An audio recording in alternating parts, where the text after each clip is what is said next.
Morning friends, आशा करें आपण मैंने भलरे थे। आज गोटे मिनी ब्लॉग को स्वागत करुच्ची। आज जेहेतु बुधवार काली मु डिसाइड करी आज आईंसर गोटे बढ़िया रेसिपी शेयर करी आपण मानू। जेहेतु चिंगुड़ी शुकुआर मो राई गोटे बनैबी से चिंगुड़ी को मु परिष्कार कर धोईकी भाजी नहीं छड़े छुड़ी देती। पैन बसैली, पैन बसैक ऑयल नेली से पंचुफुटण प्रथम पकईदबा।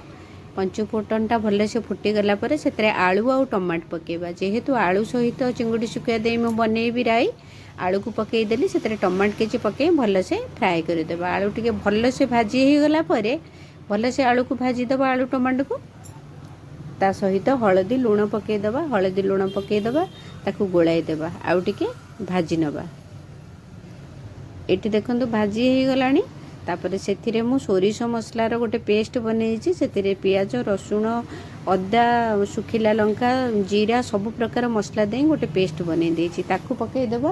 ताकू पकई भलसे कषि नबा। भलसे कषिबा माने बेसी समय कषियानी। जेहेतु सोरिष पड़ी सोरिष मसलाटा बेसी समय कषिले सेटा पितालिया लगे, से कम समय कषिदबा। से भजा होइथिबा सुखुआ चिंगुड़ी शुखुआ को पकईदेबा। चिंगुड़ी शुखुआ पकई आउ टिके 2 मिनिट कषि नबा। मसला को आउ 2 मिनिट फ्राए करदेबा। ये फ्राए हो गलानी से मसलार जो पानीटा थिला मुझे को देदेली। से मसला पानी दबा, बेसी पानी दबानी। जेहेतु आम सुखा सुखा बनैबा राई टाइप रो करबा से कम पानी देकी ताकू भलसे गोलाई नबा। मिक्स करदबा। मिक्स करी ताकू घोड़ाई दबा। जेहेतु आलूटा सिझिबो, आलू सहित आमर चिंगुड़ी भी सिझिजिबो। एबे ताकू 5-10 मिनिट सिझाइवाई छाड़ीदबा। ये देखो सांग मैंने पूरा परफेक्ट हो गलानी। आलू भी भलसे सिझीगलानी।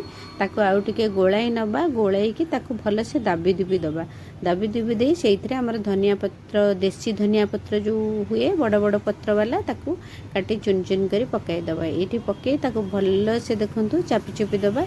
ये पूरा आमर बढ़िया शुकुआ राई बनीगला। देखो सांग मैंने केते बढ़िया है, बढ़िया कलरफुल, बहुत टेस्टी लगे। आपण मैंने निहाती बनातु ये रेसिपी।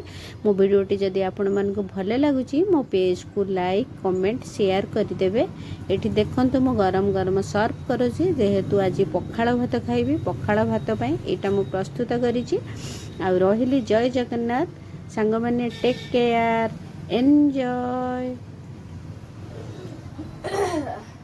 हेलो सक मैंने मो पेज को आपण मैंने फॉलो करि नियंतु। एमती भल भल रेसिपी आपण मैंने देखिबे। जय जगन्नाथ, एन्जॉय।